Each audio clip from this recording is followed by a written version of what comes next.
For more than 4 years, Ukraine has faced one of the most difficult military challenges in modern warfare.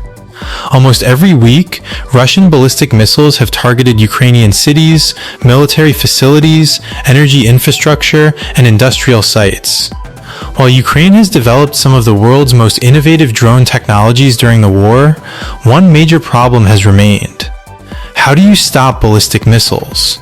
Unlike drones or cruise missiles, ballistic missiles travel at extremely high speeds and follow steep trajectories. They are among the hardest weapons to intercept.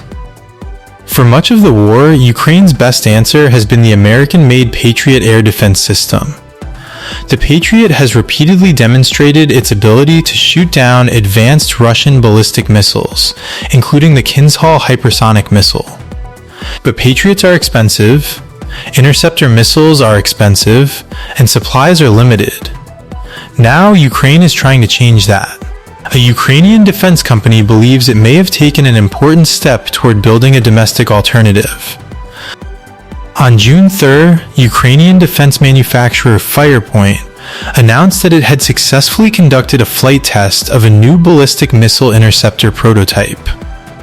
According to company CEO Irina Terek, the test involved a fully controlled maneuvering flight of the FP-7.X missile.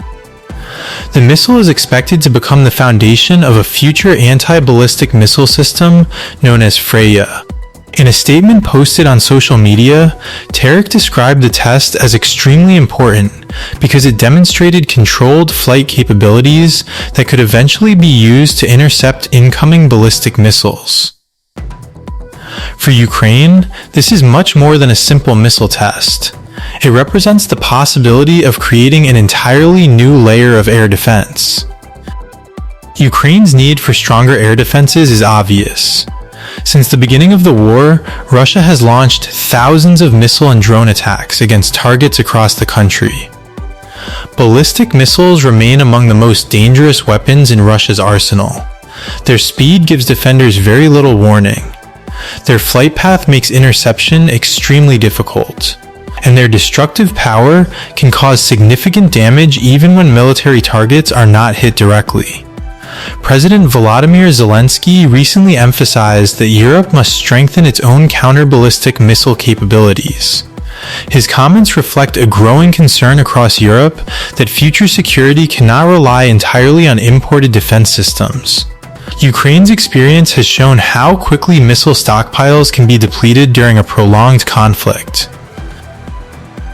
The Patriot system remains one of the most effective air defense systems in the world.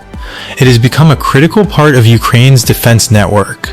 However, it comes with several challenges. First, Patriots are expensive. Second, production capacity is limited. Third, Ukraine depends on foreign suppliers for replacement missiles and maintenance. For months, Ukrainian officials have warned about shortages of Patriot interceptor missiles. Those shortages have forced difficult decisions about which targets receive protection. Every interceptor used today must eventually be replaced. In a long war, that creates a constant supply challenge. This is why Ukraine is increasingly focused on developing domestic solutions.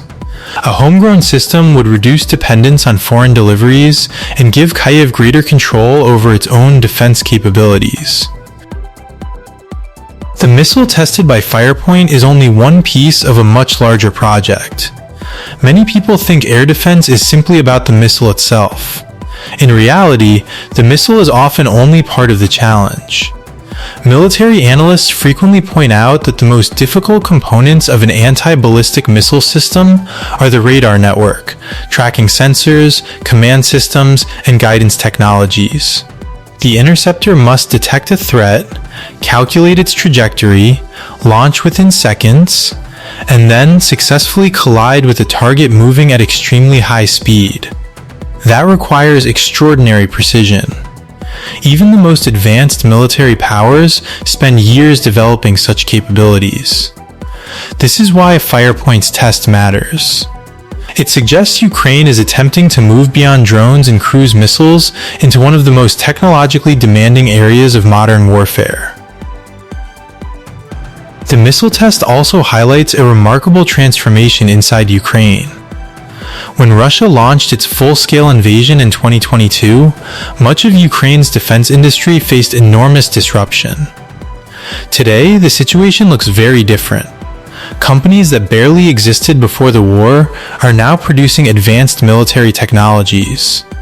Firepoint itself was founded after the war began. The company says it now produces thousands of long-range drones every month. It also manufactures the Flamingo cruise missile, which Ukrainian forces have reportedly used against important Russian military-industrial facilities. This growth reflects a wider trend. Ukraine has rapidly become one of the world's most innovative defense technology environments. Constant battlefield pressure has forced Ukrainian engineers to develop new solutions at extraordinary speed. The significance of this missile test goes beyond Ukraine. It reflects a larger shift taking place across Europe. For decades, many European countries relied heavily on American military technology for advanced air defense. The war in Ukraine has highlighted the risks of depending on limited foreign production lines during a major conflict. As a result, governments across Europe are investing more heavily in domestic defense industries. Ukraine's Freyja project fits directly into that trend. Whether it ultimately succeeds remains uncertain. Developing a complete anti-ballistic missile system is one of the most difficult challenges in military technology. Many countries have tried and failed, but even reaching the testing stage is an important milestone.